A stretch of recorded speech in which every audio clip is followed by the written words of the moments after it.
महाराष्ट्र विधानसभा चुनाव के परिणाम महायुति गठबंधन के पक्ष में आए हैं और खास बात यह है कि बीजेपी के पक्ष में आए नतीजे काफी शानदार रहे हैं।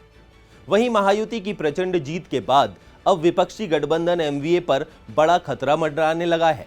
सूत्रों के हवाले से मिल रही खबर के मुताबिक विधानसभा चुनाव के नतीजों के बाद उद्धव ठाकरे महाविकास अघाड़ी से बाहर हो सकते हैं। इसीलिए इसको एमवीए के लिए बड़े झटके के रूप में देखा जा रहा है। बताया जा रहा है कि उद्धव ठाकरे के सामने शिवसेना यूबीटी के नेताओं ने नाराजगी पेश की है। नेताओं के दबाव में उद्धव ठाकरे एमवीए छोड़ने का फैसला ले सकते हैं। महाराष्ट्र चुनाव में हारे हुए यूबीटी नेताओं ने उद्धव ठाकरे से कहा कि अगर अब इस गठबंधन से बाहर निकल जाते हैं तो इसका फायदा मिलेगा। वहीं आगे यूबीटी नेताओं ने अघाड़ी में रहने का कोई फायदा ना होने का भी जिक्र किया है। आगे हारे हुए प्रत्याशियों ने आवाज उठाई है कि अब आगामी चुनाव उन्हें स्वतंत्र रूप से लड़ना चाहिए। दरअसल उद्धव ठाकरे ने हारे हुए उम्मीदवारों की बैठक बुलाई थी, जिसमें ईवीएम में गड़बड़ी के मुद्दे को प्रमुखता से रखा गया। इसी के साथ ही कुछ हारे हुए उम्मीदवारों ने स्वतंत्र चुनाव लड़ने का भी मुद्दा उद्धव ठाकरे के सामने उठाया और कहा कि अब समय आ गया है कि यूबीटी को अलग ही चुनाव लड़ना चाहिए। अपनी सीटों पर महायुति से चुनाव हारे शिवसेना यूबीटी के उम्मीदवारों का कहना है कि उन्हें महाविकास अघाड़ी में चुनाव लड़ने से कोई फायदा नहीं मिला। गौरतलब है कि मुंबई महानगर निगम के चुनाव होने वाले हैं। पिछले 24 साल से उद्धव ठाकरे की मुंबई पर सत्ता रही है।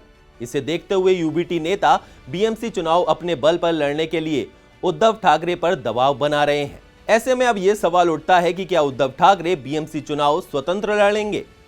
उद्धव सेना ने महाराष्ट्र विधानसभा चुनाव 2024 में 97 सीटों पर चुनाव लड़ा था, जिसमें से केवल 20 सीटों पर ही कब्जा कर सकी। इसके अलावा कांग्रेस को 16 और शरद पवार एनसीपी को केवल 10 सीटें हासिल हुई। यानी महाराष्ट्र की 288 सीटों में से एमवीए 46 सीटों पर सिमट कर रह गई।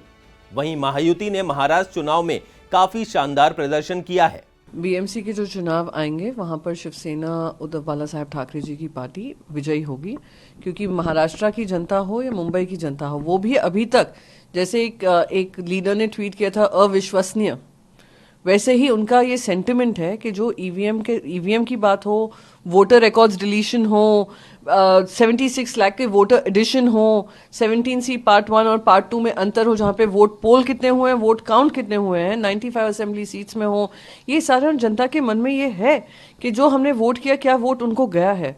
तो ये सारी चीज़ें ध्यान में रखकर हम लोग सब बीएमसी की तैयारी करेंगे और बीएमसी में जिस तरीके से शिवसेना का झंडा लहरा रहा था, वो आने वाले समय में भी मुंबई की जनता हमारा साथ देगी, हम पे विश्वास जताएगी और पूरी मैं मानती हूँ हमारा जो पूरा पार्टी काडर है उसके लिए मेहनत करेगा।